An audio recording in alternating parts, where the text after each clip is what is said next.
As a kid, this was one of my favorite cartoons. Not the original 80s version, but the remake that was made in the early 2000s. So that might make me a He-Man poser because I didn't love the original show, but I really don't care. He-Man was amazing because it created its own mythology that combined magic and science fiction to create a cast of characters that all had their own unique abilities. I love when people clash mythical with futuristic because it makes for an interesting clash of super-powered abilities. And with so much to play around with from both genres, He-Man fans have come up with some pretty insane theories as to what could be going on off script. Hello Most Amazing Top 10 family, I'm your host Jade Arena and welcome back to Most Amazing Top 10. Today we're going to be counting down the top 10 scary He-Man theories. If any of you at home are interested in checking out some more Most Amazing Top 10 content, you should check us out on Instagram and Facebook because there is so much more going on over there. And stick around until the end of this list because I'm going to be doing some more pet shoutouts, which you guys love so much. Remember, if you want me to shout out your pet, you can hit me up on Instagram, and without taking any longer, let's get into this list. Coming in at number 10, we have Skeletor is He-Man. That doesn't really make any sense. How could they be the same person and fight at the same time? Well, the theory suggests that there was an original timeline where He-Man was victorious in abolishing evil, and Castle Grayskull now became the headquarters of World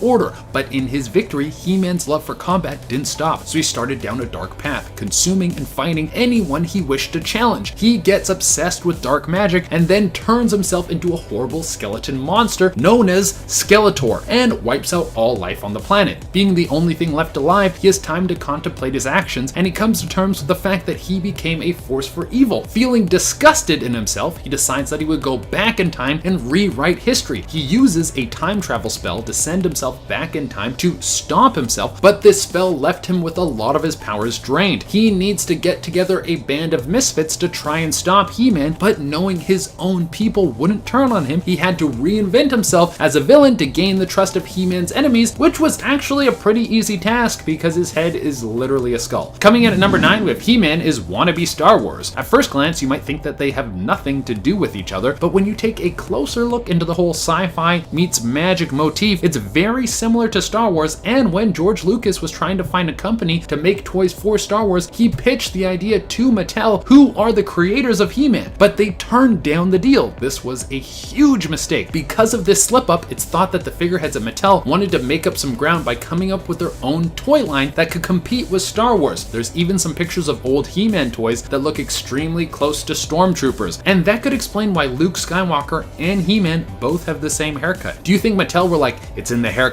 The kids love the haircut. Also, do you think Luke Skywalker is part of the reason why the mullet was so popular in the 80s? Coming in at number 8, we have Skeletor made Snake Mountain. Now, the truth behind this is a little shaky. Originally, Skeletor used his magic to create a fortress that could house all of his evil companions. This showed off the immense level of his power, but also that Skeletor is metal at heart because the dude has a skull face. He uses black magic, lives on a mountain shaped like a snake that is surrounded by lava. That is the most metal thing I have ever heard. Now, in the new series of He-Man, the creation of Snake Mountain was changed. It said that it was made by the snake god Serpos. So it depends on what canon you stick to, but either way, Skeletor is insanely metal. Coming in at number 7, we have Skeletor and He-Man are related. Talk about some family issues. Now you can see even more influence of Star Wars on He-Man. For a long time, there was speculation that Skeletor was actually He-Man's uncle. There was a short-lived He-Man comic that touched on the matter, but it was never brought up in the original cartoon. But when the cartoon was brought back into the fray during its run in the early 2000s, the writers decided to take this little tidbit and make it canon. It turns out that He-Man's father and Skeletor once were living under the same roof, and when the crown didn't go to Skeletor, he decided that he would align himself with evildoers to take the kingdom for himself. Now, some people argue that the new cartoon isn't canon, and the only timeline that counts is the sequence from the original show and the comics. Also, why would you fight for the crown? I would be happy being of royal blood with no responsibilities. You get to be rich and lazy. Coming in at number 6, we have the cartoon almost never existed. It might sound surprising, but a lot of famous cartoons actually started out as toys and then moved into the realm of animated entertainment. Transformers is a perfect example of this. It's hard to think about the robots in disguise without mentioning the cartoon. Well, He-Man was never supposed to have a show. The toy was pitched to Toys R Us by Mattel, and the way that Mattel was going to build a backstory for all the characters was through a small comic book they would include with every action figure. Something to inspire kids to read. That's amazing. I'm very into it. But the the executives at Toys R Us were convinced that this would bomb. They thought that the demographic that would buy these toys would not be old enough to read, so the people at Mattel told the executives that there was nothing to worry about because there was a TV series in the works. Now, it has never been confirmed, but many people think that this was a lie to get Toys R Us to accept the pitch, and the show was thrown together in a panic afterwards. Coming in at number 5, we have He-Man and his family are racist.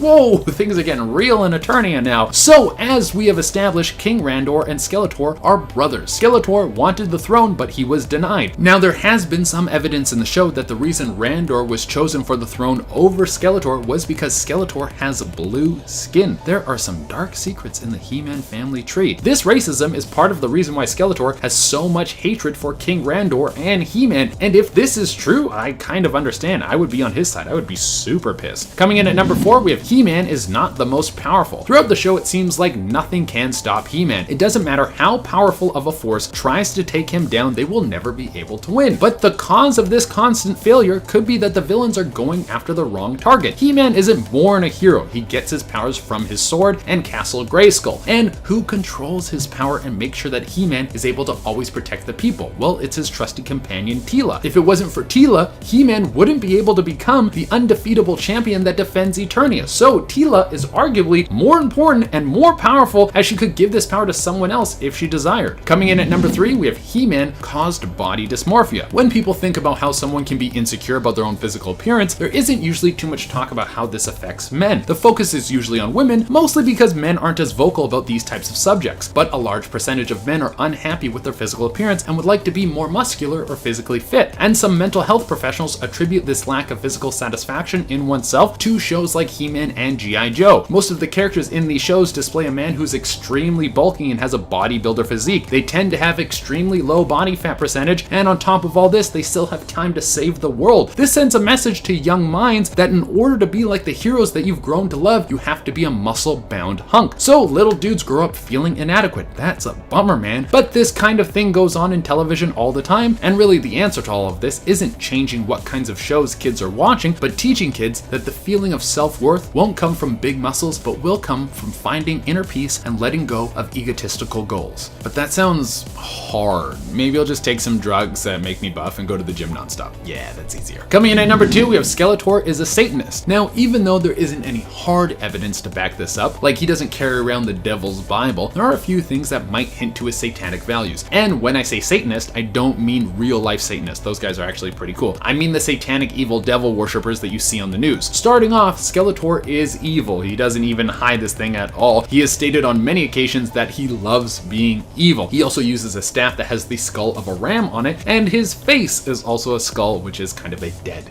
giveaway. And for the number 1 spot, we have He-Man is stronger than Superman. Please slow down and hear me out before you go blasting off in the comments. I'm not saying that He-Man is physically stronger than Superman or even has better powers. Basically what I'm saying that He-Man could beat Superman in a fight, well, because he has. There was a non-canon run of Superman comics where He-Man and Superman went toe-to-toe. Skeletor took control of Superman's mind using magic, and because Superman is weak against magic, this worked like a charm, pun intended. Now, in this fight, He-Man struck back using, well, more magic. That seems like a pretty smart idea if you ask me. This led to He-Man killing Superman. So yeah, the backbone to this theory is He-Man did what Darkseid, Brainiac, and Lex Luthor could not. He managed to kill the unkillable Kryptonian. That's pretty impressive for a dude with bangs. Alright everyone, that has been our list. Thank you so much for tuning in, and as promised, I'm going to be doing some more pet shoutouts. Remember, if you want me to shout out your pet, you can hit me up on Instagram. I pick new pets every day, so if you don't get picked one day, you get a message back another day. If it takes me a little while to get back to you, I am very sorry. I have a lot of these to do. Without taking any longer, let's shout out some pets. To kick things off, we have Maisie, who looks like she has the best curls in the game. Then we have Junior, who is showing off his amazing scarf. After that, we have Gordo, who looks like he is living up to his name. That is a big boy. After that, we have 3 bunnies, and I didn't get their names, so I'm going to name them myself. We have Mr. Soup, Pepperoni Daniels, and Bunifer. And to close it out, we have the amazing profile shot of the kitty, June. Alright, that is all we have for you today. As always, guys, I would love it if you could like, comment, subscribe, and hit the little notification bell. Until next time, I've been Shade Arena, and I have the power. I can't do it full blast. That's so embarrassing that I even did it. Bye. Alright. To kick as to what could be going on off script. That makes sense. As to what could be going on off script, yeah. thought that the figureheads at Mattel wanted to gain the